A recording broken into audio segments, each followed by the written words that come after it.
Hello there, my dear. If you're finding that you've lost your spark for writing due to perfectionism, then you've arrived in the right place at the right time. In this video, I'm going to be sharing my own personal experience of perfectionism and how I integrated a few simple practices to bring joy back into my work. And so let's begin. What I'm going to talk about today is this personal experience and journey that I went on to create my business website.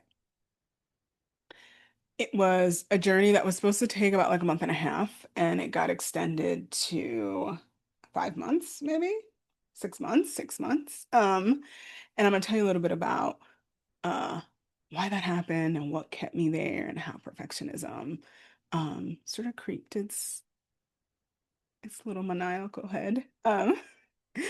So on this journey, I was really being meticulous about the images and the text that I wrote and the way that I wanted that to be presented on the page, right? Because this is a website. And so I was given templates. I purchased them. I was in a program with someone who was helping me customize them.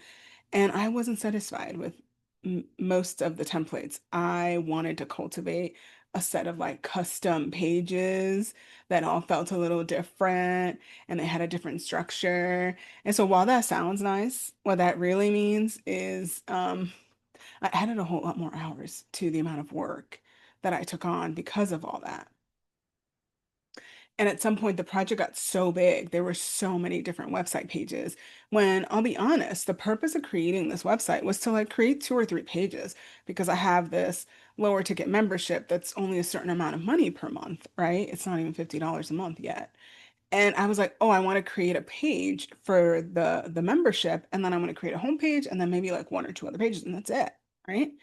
And then there I was, deep in the muck of perfectionism. And I call it my perfectionism because it's that part of me that wants to create this larger vision for something and then takes on so much more that makes the project really heavy. Because at some point, I think I ended up with 5 to 7 pages. This also included the creation of like a freebie, a lead magnet that also required time, right? So when we're sitting here creating websites, we're not just creating content on them.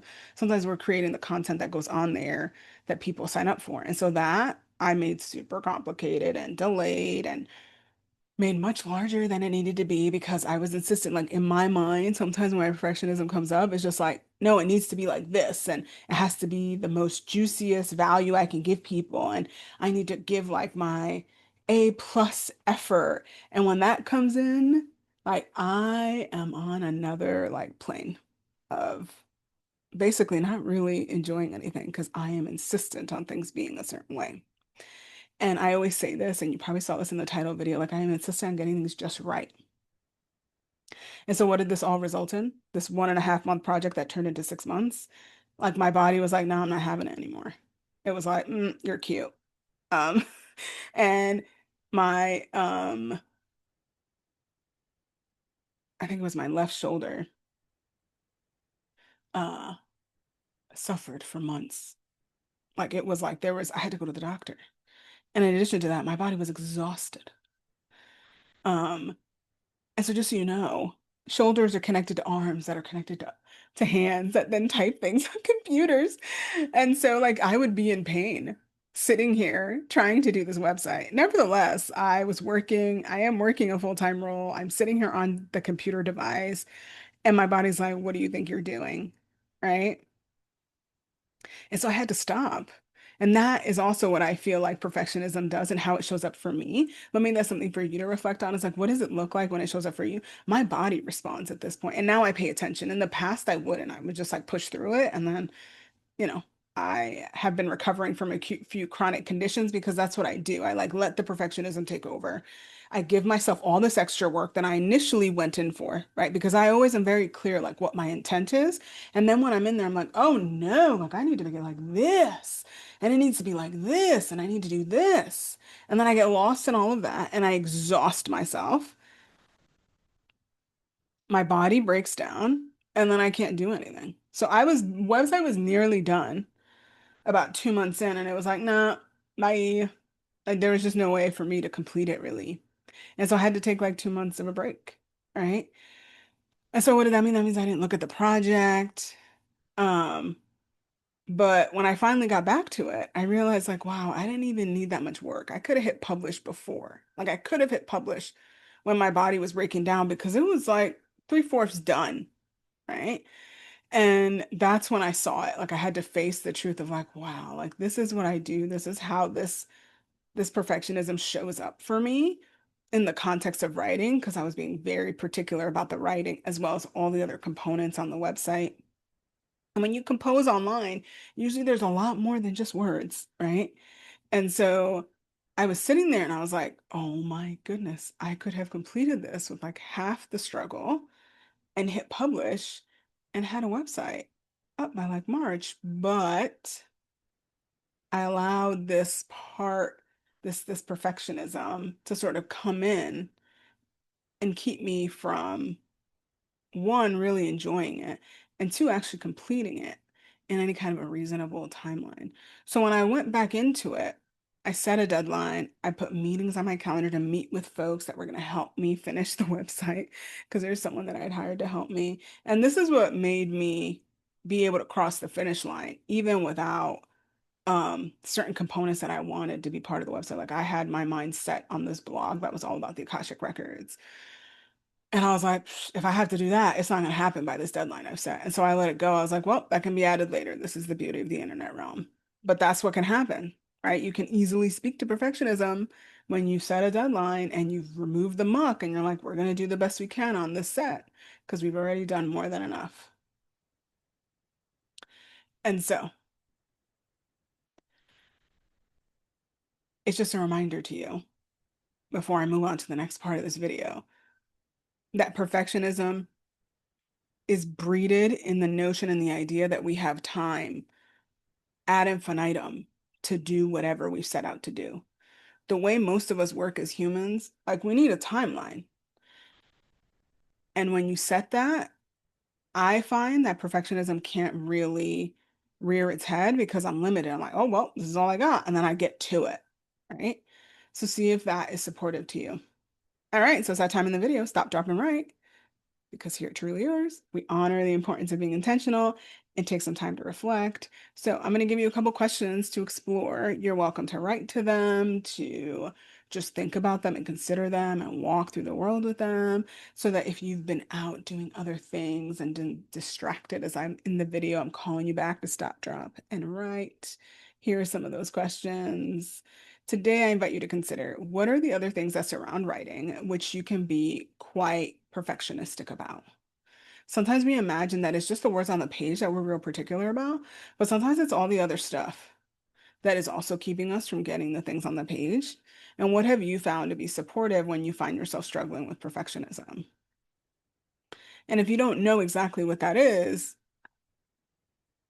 just slow down and consider and develop some awareness around it because you'll notice you're already moving through it in a certain way that suits you. You're just probably not super aware of it, right?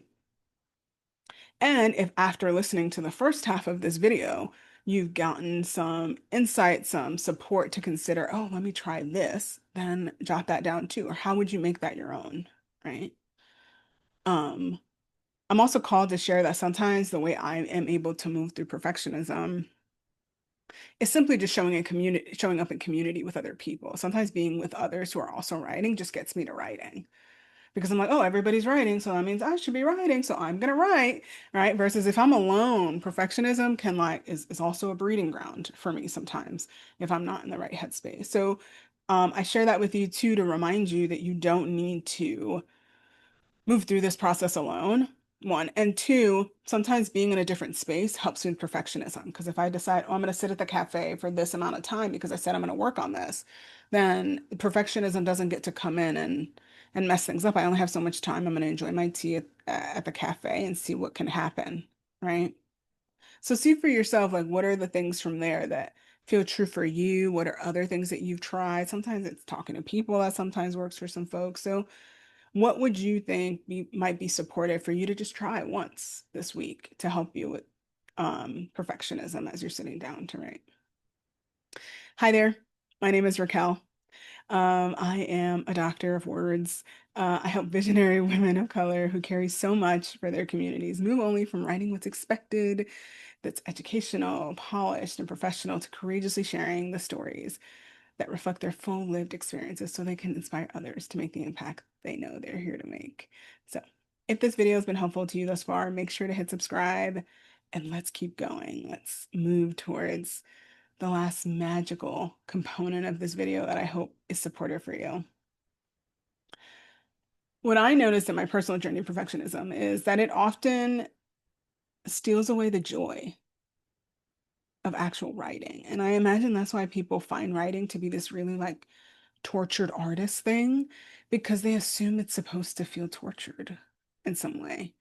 But with my website, like it actually wasn't, what was torturous was the amount of like things that I had placed on it. But there were some parts of that website that just felt like magic and really just came through. Like when I go back and I look at my front page, I'm like, oh, this is exactly what I wanted it to feel like when I landed on there. But even as I look back at the process of creating the website, I'll be honest, it's not really a nice one for me to go back and reflect on, right? And I don't consider it a positive experience because I felt like I wasn't able to anchor into joy. Um, Even as I reflect on what kind of writing I did in the last 6 months, right? Because I did a quarterly virtual retreat with my members in June, and I was like, ooh, let's like reflect on all the things we want to say that we did and that we're excited to finally tell ourselves we put on our to-do list and we completed. And I sat in that meeting and I listened, and I'm always contributing, even though I'm facilitating in the community. And someone else had mentioned being able to do their website, and I looked at the list of things I had written and my website was not on my list of things that I accomplished in 2025. And yet I spent like 5, 6 months on it. And really, for me, what I've noticed is that's because I didn't enjoy the process. And so if I didn't enjoy the process, then I don't feel excited to claim it as something I was able to do, right? For me, it's always about the journey. And I think that's why I'm here. I'm here to share with people that writing is supposed to be something that's easeful, that you enjoy, that you take the time to, I don't know, get pleasure from. Because if you don't, then don't spend your time doing something that doesn't give you that much pleasure, right? And so every time I sit down and I think I'm going to work on a writing project, especially now, I think about where is the joy in this? What are the parts of the process that light me up and allow me to savor this experience so that I can bring this project to life, right? Sticking into my perfectionism and allowing that to guide the show steals from my joy and the love that I have for writing. But I will share my moment of joy in relation to the website is that 2 weeks after I hit publish and I let everybody know the website was live, I actually put up my Akashic Records blog post. I think I put up my blog and I put up I think one or two, I think I one blog post. And I was so excited that I got to put that up. But why? It's because I took my time and I enjoyed it and I let the moment speak to me as to what I was going to share in the blog post.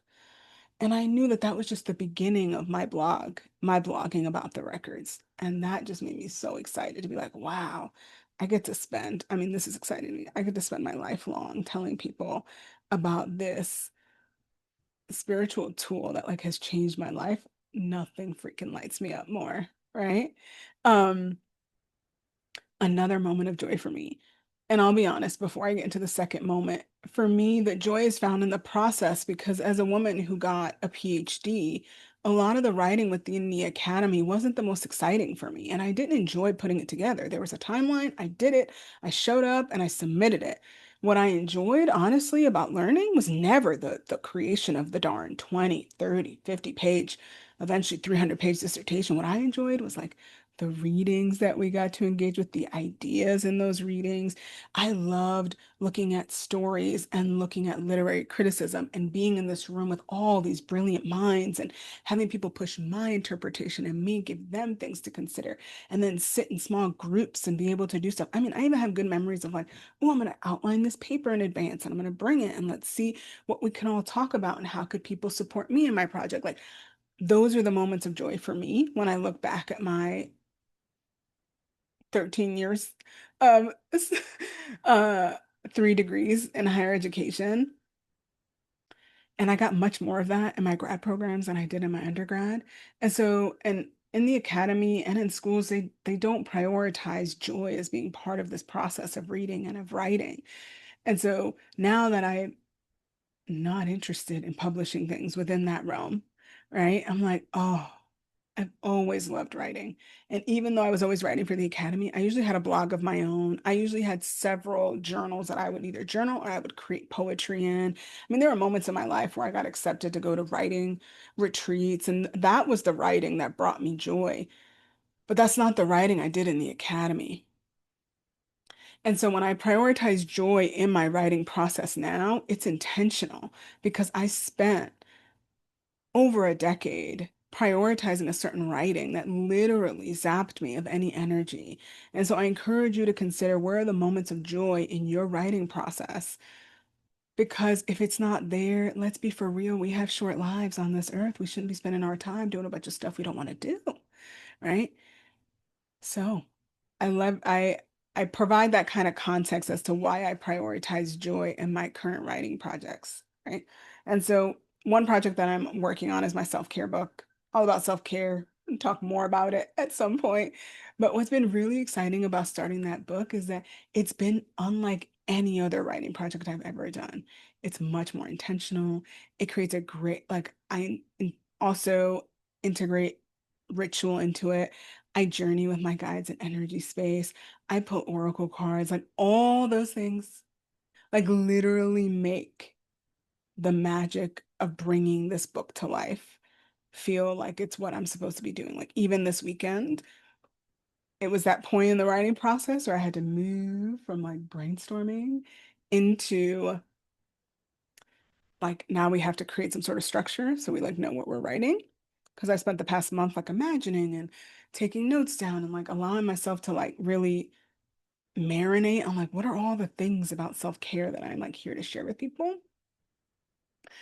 And I noticed that I finally was able to move my notes from my handy dandy notebook and begin typing them into a Google Doc and making some sense of organization and structure from them only when I put on a replay of Wicked, the movie, because it was finally on Amazon Prime, and I was like, oh, that'd be so good.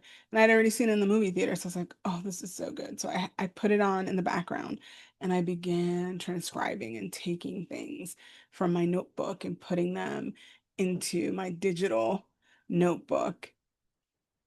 And it was exactly the way it was meant to be because that part of the writing process is really hard for me to move from like expansion, abundance, ideas, like yes, to like, oh, now we have to like do something with it. We have to like bring it together and I have to figure out what that is.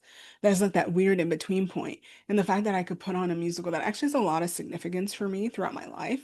Because I went to go see Wicked for a certain year of my birthday and like, and now I think Wicked, the second part of Wicked is coming out for my birthday this coming November. And so I'm just like, I'm like, oh, this was just meant to be. And it just brings me such joy that I can be in the moment and not make myself feel bad because I didn't get to this thing sooner, or that it feels like, oh, maybe I'm being distracted as I'm doing. I'm like, no, this is exactly how it's supposed to be happening because it brings me joy to see the story of a wonderful human with magical powers trying to make their own in this world that's insistent on keeping them in a box. I'm like, oh my God, it's so amazing. So I'm going to stop talking about how much joy that brings me because I want to remind you in our fast world, people really just want to crank out stuff. And I think that's why perfectionism is probably a lot more well known now. We have this desire within us to meet the fast pace of our capitalistic world at the lightning speed of the interwebs and social media. But the truth is, when you're here to share stories that matter, nothing great just magically happens and occurs. It takes time to form it and to make it. It's like clay, right? And sometimes you don't even know what you're forming in the clay. Sometimes you're just in there, right? And usually the support of others is so necessary as we figure out what we're doing with that, right? And the goal is hopefully that you're spending your time enjoying whatever it is that you're doing as you're forming that clay and bringing your story to life or your book project to life, right? Don't allow perfectionism to steal away from the joy of whatever parts of the writing process really, really light you up. Find the ways that remind you that this journey is the one you chose and that is one you want to be on, right? And I truly, truly believe that you can manage your perfectionism as you're writing with a few very simple ways to do that. I just told you what are some ways that I do that. In my next video, I'm going to provide you a different approach to moving through your difficulties with perfectionism that are anchored in a whole lot more love and care. So I'll see you there.